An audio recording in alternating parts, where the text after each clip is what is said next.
Nauwi sa enkwentro ang drug buy bust operation sa General Mariano Alvarez, Cavite. Arestado ang dalawang target ng operasyon. May unang balita si Gabriel Gonzalez.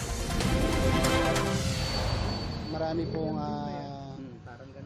Arestado ang dalawang lalaki matapos makipagbarilan sa mga pulis sa buy bust operation sa Barangay Francisco de Castro, General Mariano Alvarez, Cavite kagabi.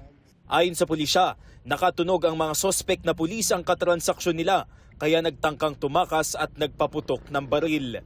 Napansin naman ng mga suspect ang presensya ng mga operatiba, kaya agad silang tumakas, sumakay ng kanilang sasakyan at nagpaputok ng baril sa mga humahabol na pulis. Napilitan ng mga operatiba na gumanti ng putok habang nagpapatuloy sa pagtugis.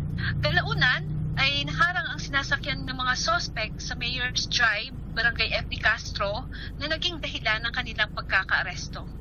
Nakorner ang mga sospek sa tapat ng barangay hall ng Barangay Francisco de Castro kung saan tumulong ang mga tauhan ng barangay. Pagkatapos ng putukan, sinecure namin kaagad yung both and side na kalsada para hindi makuha yung mga tao doon sa scene. Binibirify pa namin sa barangay kung taga saan talaga sila. Wala namang nasaktan o nasawi sa enkwentro. Nakumpiska ang 5 gramo ng hinihinalang shabu at 15 gramo ng pinatuyong marijuana na may kabuang halaga na 35,800 pesos. Gayon din ang 2 hindi lisensyadong baril na kargado ng mga bala. Dinala sa General Mariano Alvarez Municipal Police Station ang sasakyan ng mga sospek na tadtad ng mga tama ng bala. Maharap ang mga sospek sa reklamong paglabag sa Comprehensive Dangerous Drugs Act of 2002. At illegal possession of firearms.